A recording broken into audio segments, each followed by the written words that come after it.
Mic check 1, and then go ahead and do mic check on you. Oh, mic check 2. Perfect. Hey. Okay, we're in. 3, 2, 1. Hey, Hey, y'all. y'all. Wait, we don't normally do it at the same time. We normally go, hey, y'all. Oh, that's hey, right. y'all. You do it. Yeah, Okay. Take 2.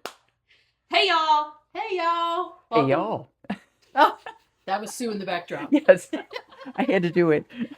Welcome back to Testimony Tuesday. We have another fantastic testimony to share with you guys today.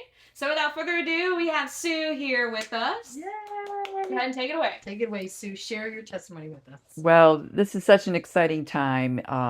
I feel like the Lord really wants more and more people to be sharing their testimony. I feel like the word tells us that we overcome by the blood of the Lamb and the word of our testimonies. And I feel like a lot of times we're going to church, but we don't really know each other as far as the history and where we've come from.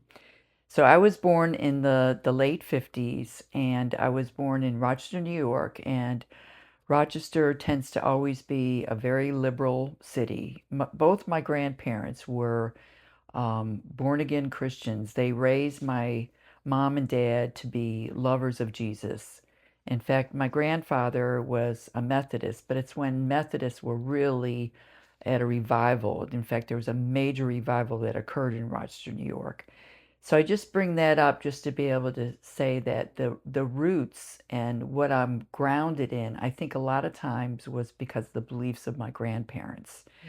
My parents were very loving, but they were very intellectual, very, very smart people.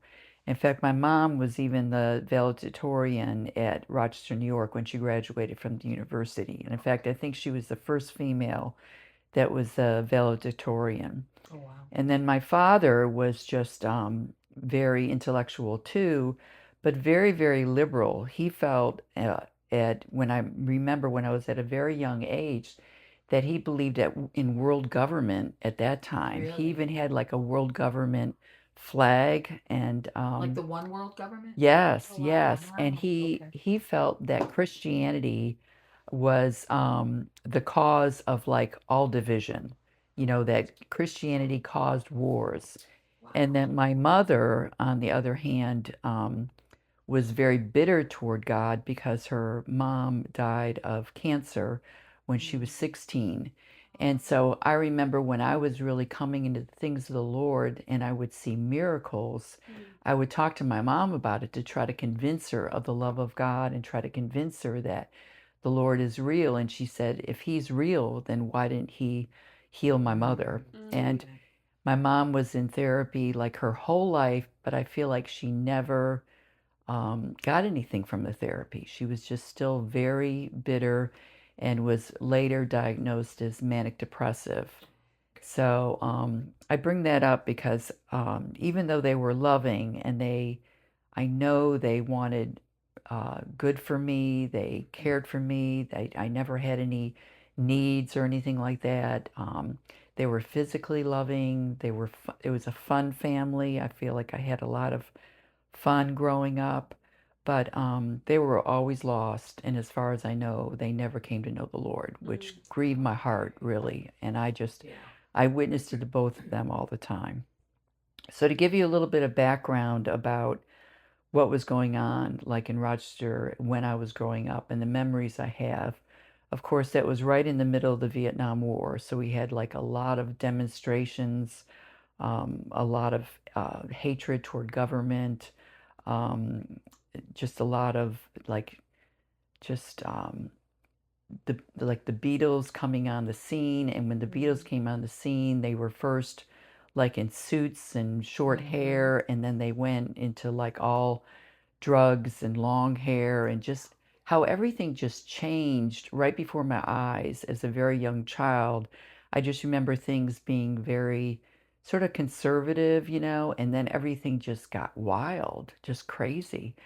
I have an older sister, Annie. She's 4 years older than I am. And Annie was just experimenting with everything in sin, from drugs to sex to everything. And I was like right on the threshold of following her. In fact, I had already started to do quite a few things. I went to a crazy school that was called School Without Walls. I was there in 8th grade. And what that meant is that I would go to maybe a home for math, and I would go to the University of Rochester for science, and we were on our bikes and we rode everywhere. And I just thought it was just the coolest thing. Wow. But on the weekend, I would go camping with my teachers and we would all get high. My teachers would bring What grade was this? 8th grade. Yeah. Really? And so here we are in the class of School Without Walls, you know.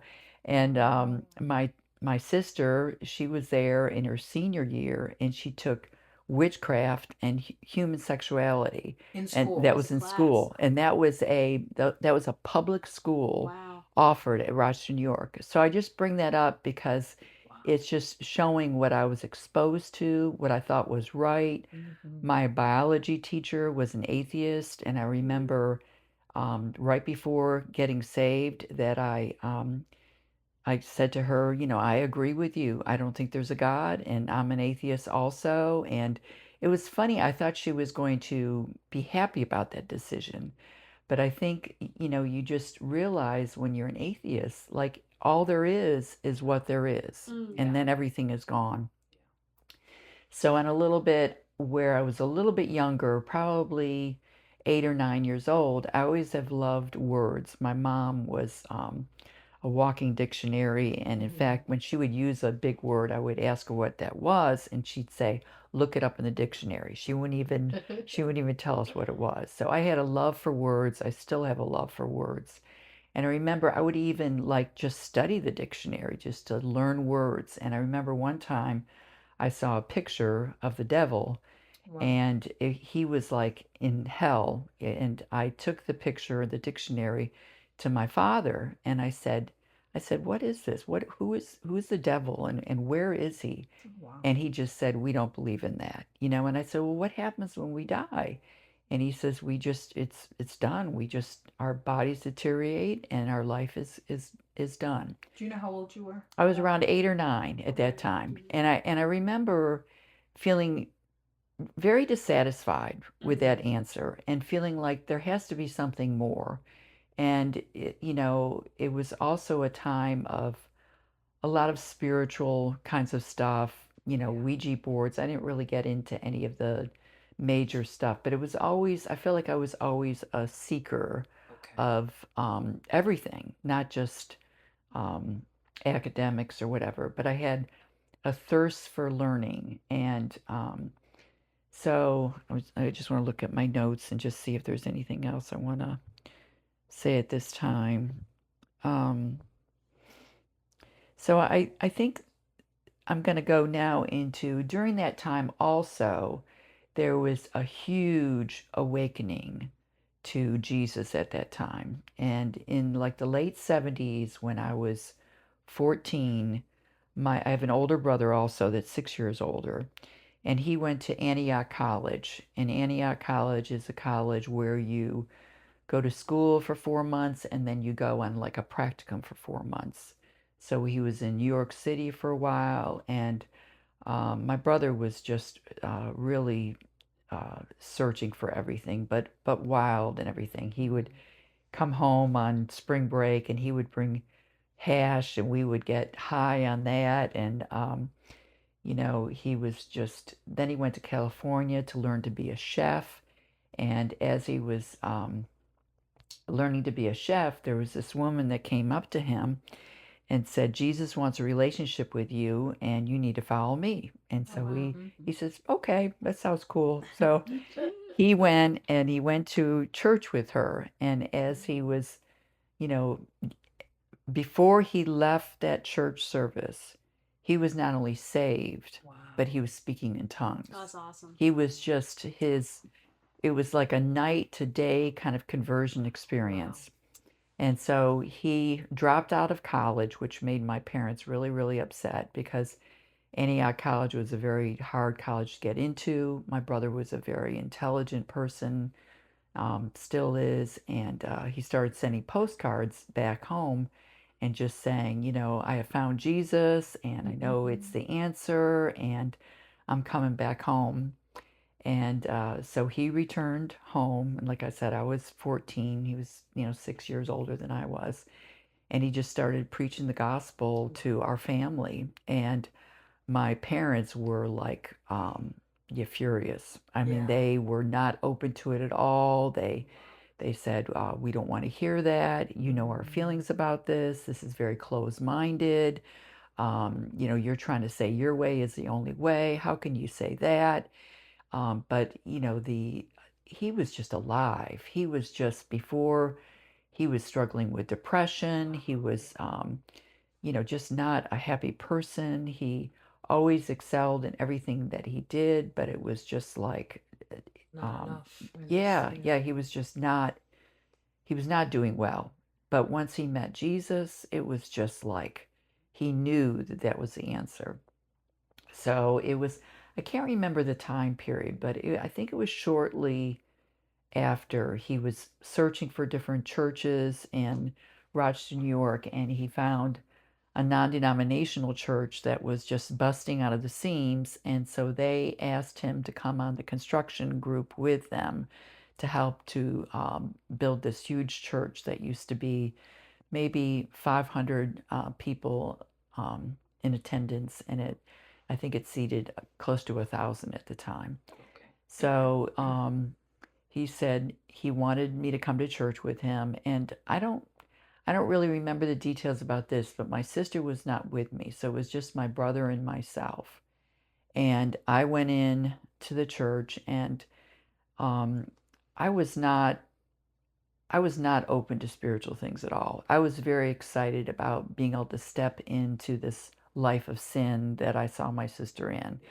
I mean, I was just ready to go. I was just there was just no reason for me to get saved. I wasn't feeling empty about anything. I was happy-go-lucky. I loved the school without walls where I could hang with my teachers and get stoned. It was just That's like, a new one I never heard of. I know, me too. I know that's New York And for I'm you, from New York too, as you know. I know. But and the thing, I'm going to back up just for a second, is that after I got saved and I was again trying to witness to my mom, I just said, Mom, I was getting high with my teachers. I was getting ready to step into, having all these relationships. And you know what her comment was? She says, I've always wanted to get high.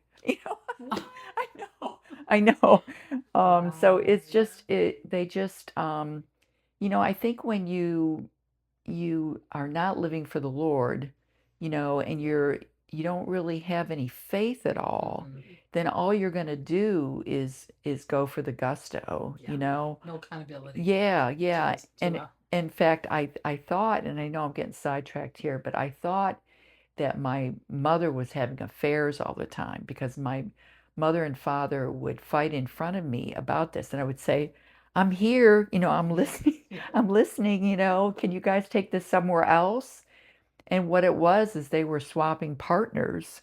Oh, And they were in the weekend yes, they cheerleaders. were. Oh, wow. But the reason they would get in an argument is that they could only do the swinging if they first told each other about something. And my mother was going on additional rendezvous. Oh. So I feel like my mom was probably a sex addict too, Okay. and I think she just she was a beautiful woman, and I think she had a hole in her heart, and she just felt like being recognized by men, Yeah. and having all these kind of, so you just add that, and then on top of it said that my mom was manic depressive. I felt like I really had to basically raise myself from the age of like 11 or 12, because that's when sort of like the mania and the depression sort of stepped in.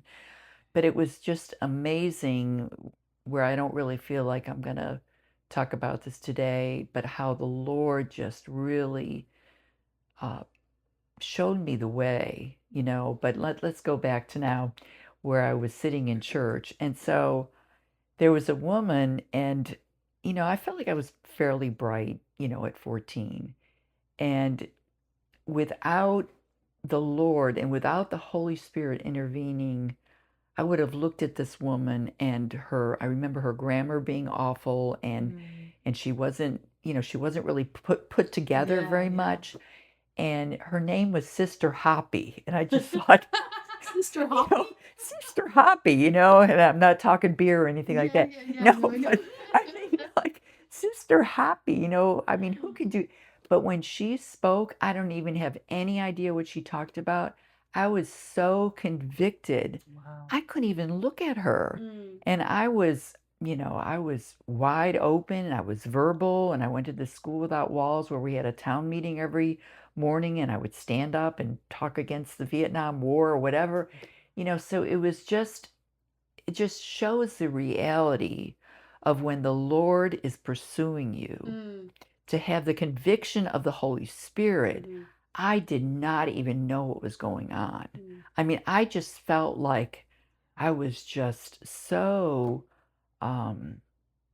I can't think of any other word except for convicted. I was like ashamed, but I had no idea what I was ashamed of. And I had my head down, and my brother was next to me, and the service was over, and we were driving home, and my brother said, Susie, I feel like it's time for you to accept the Lord.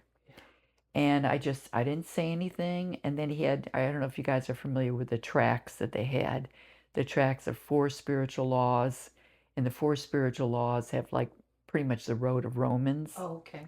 And so we went to, the back porch, and there was, like a couch there. And he just said, I feel like we're supposed to kneel down. And he just walked through me this tract. And the tract was basically reading different scriptures from Romans, and the picture that really stood out was it had that right now you're sitting on your throne, and it's time for you to get off and let Jesus get on the throne of your life. Mm-hmm. And then it had a sinner's prayer, and he read it, and I repeated after. And I woke up the next morning, and I thought, that's the silliest thing I've ever done. And then I heard, not an audible voice, but a very strong internal voice. And it said, no, that's that's the smartest thing you've ever done. Mm. And guys, it was like I had a Good News for Modern Man. That was the New Testament at the time. That had like little sketches, little illustrations. When I would read that, it was purely like living water. It's like I couldn't gobble it up fast enough. It was just like, I know that, I don't know if you'd listened to any of the near-death experiences, but they talk about when they die, that reality seems more real when they're dead than when they're alive. Mm. And that when they are dead, they know everything, but then when they come back to life, they knew everything, but they forget that. Mm. But when I was reading the word, it was like I understood everything about like redemption and about why he came. And again, that's just such a miracle, being an atheist, having no description, no understanding of the blood of Christ, no understanding that he died for our sins, and then just reading it and it just being so alive to me. So, yeah, go ahead. Yeah, I have a question, because when you were bringing up you were feeling convicted, but you didn't even know what it was all about. Right. My question was, your home, since it was atheist, didn't probably even teach about sin, didn't teach about the redemption from sin or the No. salvation that Christ can do. So the conviction, which is actually pretty amazing in itself. But Oh, you weren't it's a taught any of that. miracle. Yeah. But you had a conviction, but had no clue what over. Mhm. But Right. there was something. That's what I took out of what you said. Am I Yes. quite Yes. putting that in the right context? And then where you are when you're reading the Bible and you're finding out all these things that you had never been taught. No, never. I mean, my parents took us to like a Methodist church when I was very young, but that Methodist church at that time was very, very liberal. Mm. And I remember the minister talking more about against Vietnam War and everything. Okay. And my father was a World War II soldier, and I remember he easily cried. And when they talked about the Vietnam War, he would just be crying because he just, whenever I'd ask him any questions about the war, he couldn't even talk about it. Yeah. He was like visually impaired, meaning his glasses were very thick, so he never went into battle, but he had to work in the hospital and type up all the doctor's reports. Yeah. And so he saw all the men, coming in and just being mangled and everything. And so I think that I know had a really negative impact on him as far as just toward God and how could God allow this kind of stuff and everything. And then I also have a memory that when I was very, very young, maybe 4 or 5, that I remember we would pray before we would eat, but there was never really any discussion about God or anything like that. But then I remember one night, dinner, whatever, that we were no longer praying. And I didn't say anything. I thought, we're no longer praying. But that's about the only thing that I can remember, sort of spiritual, in my home. Christmas was always, I mean, we would sing like Christmas carols and like Silent Night, but I never understood the meaning of the words, never really talked, I think knew that Jesus was born, but nothing ever about sin or anything. And obviously, with my parents swapping partners, they weren't really too concerned about it either, No. But it's crazy how you can pursue all those things and then still be so broken and so depressed and so jealous of each other and never satisfied and just all blaming God for your mother's death and just and my father had a thirst for history and was very knowledgeable, so he got his master's in education and went back to teaching high school, and he barely even lasted a year because even though he had the thirst, he didn't know how to manage behavior. And so he didn't renew his contract after the first year. And here he went to school for all these years to get his master's in history. But going back to just reading the Word, and the Word was alive to me, and I just was so thrilled about knowing Jesus. In fact, I was still in Rochester, New York, and I would go to my classes in my high school, and I was witnessing to different kids and everything. And I could feel the presence of God in the hallways. Like I would be going up the steps, and I could just feel the weight of the Holy Spirit just on me. It was just, I was aware of his presence. And there would be students that would come up to me after I would share with them, and they would say, is that still real for you, what you were talking about before? And I said, oh, yes. And they said, it's obvious, that it's there. So it was 3 weeks after I was saved that this little church, it hadn't grown into the big church yet, or the larger church hadn't been built. It was crazy Pentecostal. I mean, it was just insanity. I mean, Refinery is refined compared to like what I mean. It like Sister Hoppy, her name fit the thing. But the thing that was amazing about that church is that they would basically sing in tongues, and the worship and the praise would be like for like 20 minutes of just that kind of, and it wasn't directed or anything. And I thought everyone, that was saved, church somewhere yeah. And I was so shocked after I left that church that I've never experienced that again. It was a unique thing. But as the time that all that singing was going on, and I was standing first, and then I sat in the pew and I said, Lord, I said, I want it all. I want it all. Please give it to me all.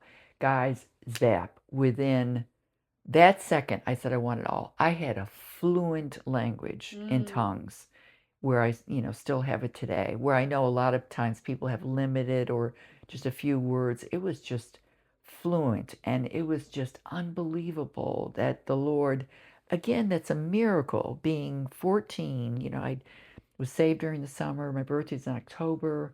You can't make that up. No. I mean, you can't make that up. So I know somebody has asked me what has stood out the most to you as far as believing in the Lord. And I feel like receiving that gift was really what grounded me so much, because it was just to be able to, it doesn't take over your tongue, but it looses your tongue where you can speak this foreign language that you have no understanding what you're saying, and it was just, it's so wonderful as far as when you don't know how to pray and you're burdened for something, to be able to pray in tongues. So that was just a really, again, just sort of like the icing on the cake. And then I was water baptized, and just the Lord has just really blessed me. And I just, where are we at as far as time? You are still good. Oh, girl, we got time. Yep. Okay. 5 minutes. Yeah, we still Okay. got another 20 minutes at least. Okay, cool. So, after all of this, my father decided that he was tired of the snow and the taxes in New York, and he wanted to move where my mother's father was, down in Florida, Miami, Florida. So he moved down to North Miami. And so, when we moved to North Miami, it's when my mom's mental health really started to deteriorate, and she had to be hospitalized several times, and it was just really hard to see. And I just kept, I remember one time I read a tract to her, and just hoping that it would just take. And at the end with the prayer, I said, "Will you please pray this, Mom?" And she said, "Susie, I don't believe that." I said, "Well, will you just pray it anyway?" And she said it out of the sweetness of her heart, but it never meant anything to her at all. But when we were down there, like I said, I felt like I sort of had to raise myself, and I found like an Assemblies of God um, church, and the Assemblies of God church had a dynamic youth group where we had a singing group. We traveled all around the state of Florida and sang gospel songs. And we even went to Mexico City and were in like a huge revival that was in like an amphitheater, where I saw people coming up and they were healed of crutches and coming out of wheelchairs. And um, we were um, we were even on the news and had like the singing group and everything. So I feel like that was all part of how like the Lord just um, showed me to this church, and showed me with a group of youth. And then the youth pastors were just such strong believers. And so, despite everything that was going on with my parents, and my sister and brother did not move down with us. So it was just a time of really being able to grow in the Lord, and just have fun. We would go to Disney World, like once a season on for $10 or whatever, when everything was cheap down there. And $10. yeah. Oh my And goodness. then another thing that was really cool was with Assemblies of God, there are 3 universities here in the nation. And one is out in Springfield, Missouri. Another one is in Florida, but it's just a Bible college. Then another one was in California. Well, I ended up going to the one in Springfield, Missouri, and I was going to go be like a psychologist, or, a counselor of some type. And when I went, the first 4 women that I met that I became friends with were all going into speech pathology. Oh, wow. And so they said, "Why don't you take an elective with us?" So I ended up taking an elective with them, and I loved it. And that ended up being my field for 36 years. Yeah. So again, I say that as an encouragement where, you can, I love the scripture of um, that he'll direct your path. Trust in the Lord with all your heart. Lean not to your own understanding. In all your ways acknowledge him, and he'll direct your path. Because when my own children would call me and they say, "Mom, I don't know what to do," I say, "Do you see the next step ahead of you?" And they would usually say yes. And I said, "Even if you don't even know, he's directing your path. He's directing your path." So it was just so wonderful to be able to get a field that I was able to be independent, and make a good income, and then be provided for now. And it's just the Lord has taken me through many other difficult things that I'm not going to talk about today, but I would love to come back again sometime. about just how the Lord has redeemed things that look like they were totally Unredeemable. yes, Yeah. yes, Yeah. unredeemable is right. Yeah. In our So mind. yeah. But I think that's it for Readster, unless you guys have any questions or anything like that. You have some thoughts there? At the very beginning, you mentioned when you said you witnessed to your mom multiple times, and that you told her of like the miracles that you've seen. Was that tied to the miracles that you saw at the church of people getting healed, or is it different? Well, it was I went to like a Catherine Kuhlman down in Yeah. Miami, Florida. Mm-hmm. And Catherine Kuhlman, was somebody that was really gifted in the gift of Especially in that era. healing. Yeah. Yes, it was. So that was one experience. And yes, the other one was probably going to Mexico City and seeing that too.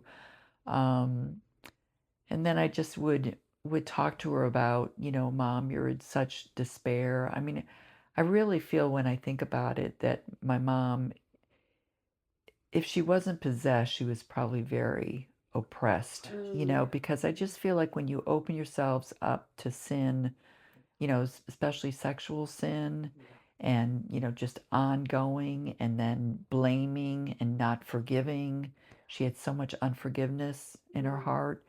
And she was a delightful person. I mean, people loved her. She was very verbal. In fact, she went back the same time I got my master's in speech pathology at 30. She went back at 60 and got her master's in social work. Oh, wow. And she actually would work with prisoners that were on parole that were to encourage them to stick with their jobs. And, she had a desk where she had a red button that she would push if things became dangerous and everything.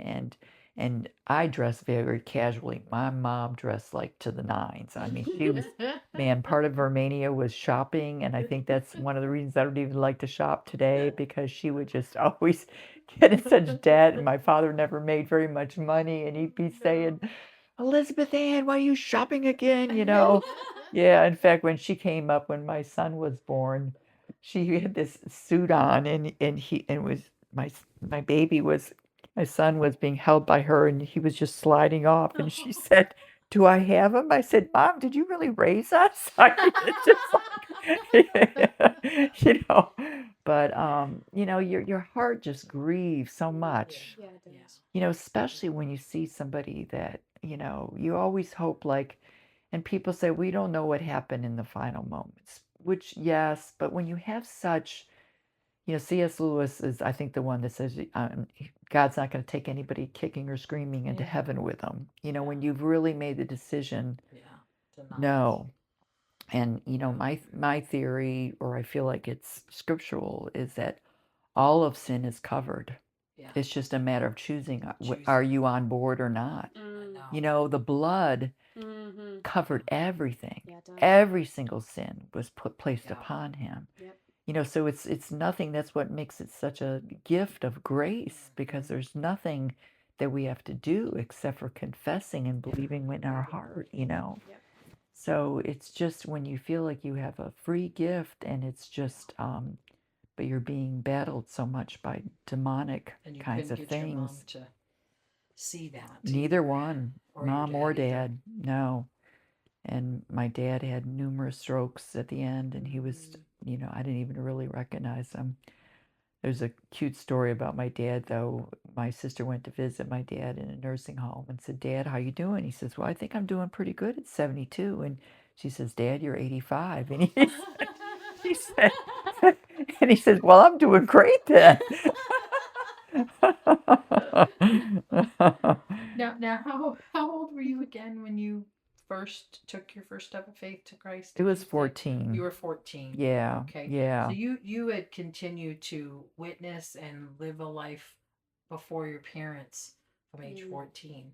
Oh, yeah. Until they both Yeah. passed on and so forth. So Yeah. it's a Yeah. long time to wait and pray Yeah. and hope and Yeah. but like you said,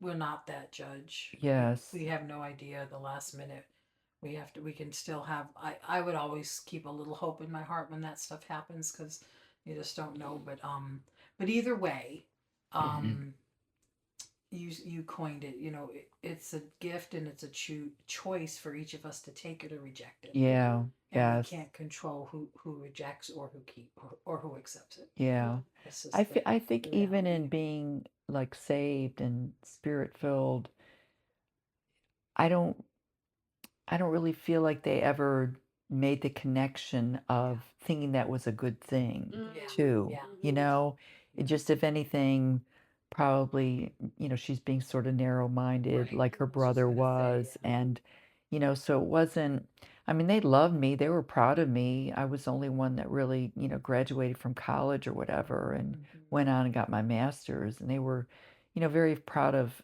the things that I achieved. Yeah. But as far as the faith aspect, it's not like anything they wanted to pursue on their own. They just wanted to, like grab that gold ring because just the belief of that's all there is. There's nothing When they're gone, beyond they're gone. that. There's nothing Yeah. left. Yeah.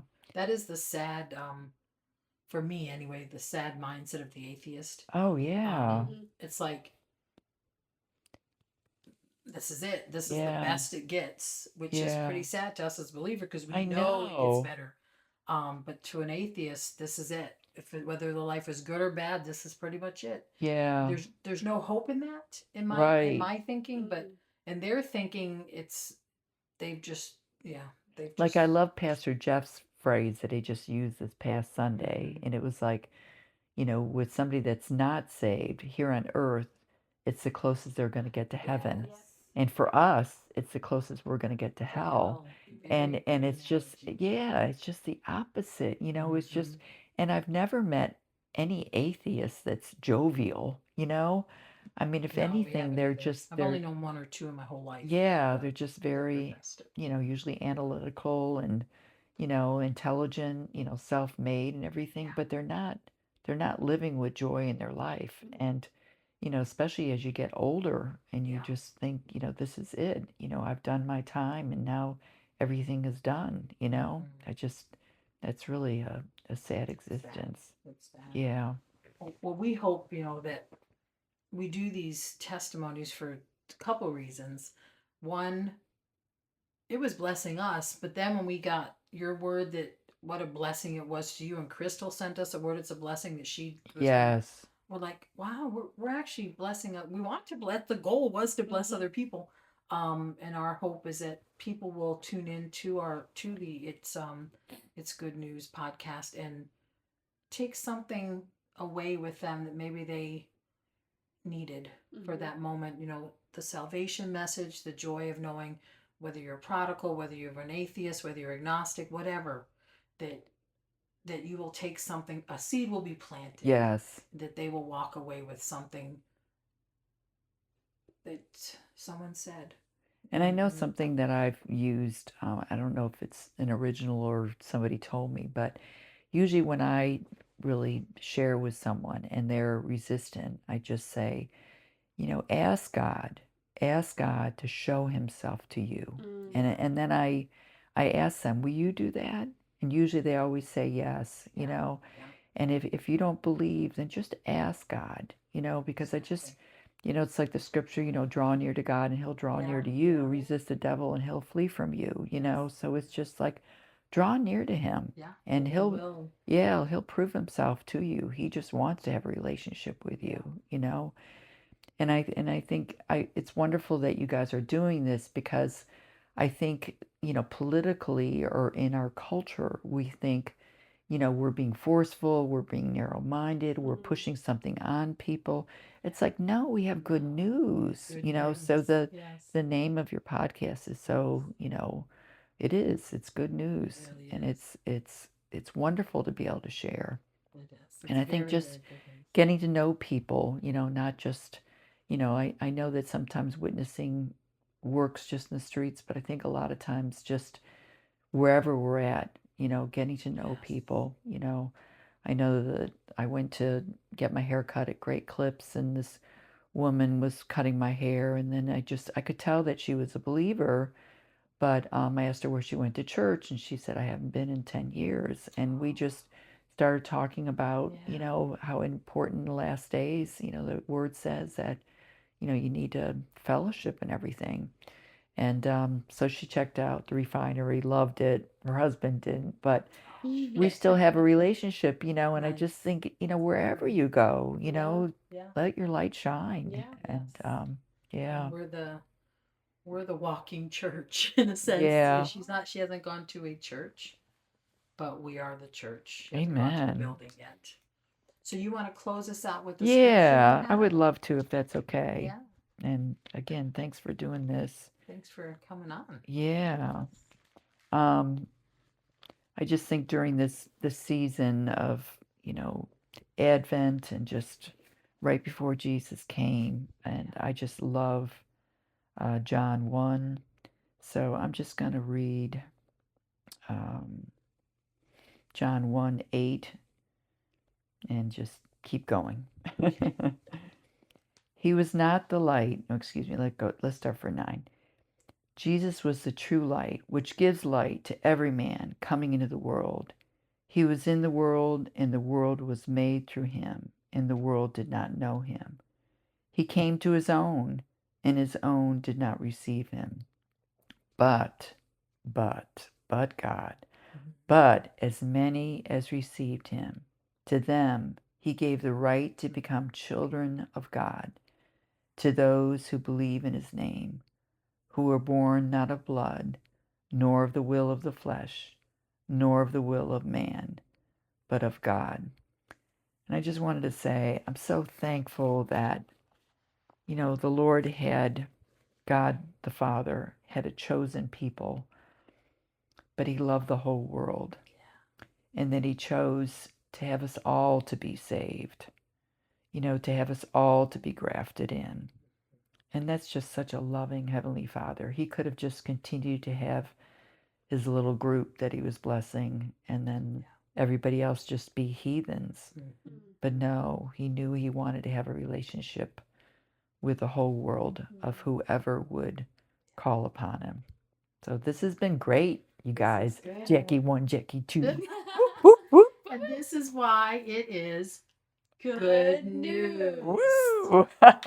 So thank you so much for Yeah, see, I coming and told you I'd be sharing. quick. I hope. What was the final time? Was it like 30 Oh, I minutes? don't even know, Jackie. 42. Oh, cool. Very good. That's great. That was awesome. So Yeah. we thank you, and Oh, of course. we will just say sign off. We'll see you soon. Oh, are Listen we still to- on? Yeah, we're still, Yeah, we're still on. we got That's funny. let's see. We always say see you. What do we say? Okay, we're gonna sign off now, Jackie. We're gonna Oh, yeah, okay. say goodbye now. Yeah. We say something This different. is Sometimes- very polished, sometimes guys. I we could say- tell. Yeah, We're very I'm glad I'm with a polished we're very group. organic. And she will edit some of this too. I mean, I'm the eccentric theater major. So Yeah. whatever. So I don't know. I say, well, we're gonna close this by saying thank you, Sue, for coming on. Oh, you're more than And welcome. it is good news. It is good news. So we're gonna Mhm. say bye, y'all. We're signing out. J2's out. J1's out, and we'll be with you on the next Testimony Tuesday. And bye from Susie Q. And bye from Susie Q. Have a good night.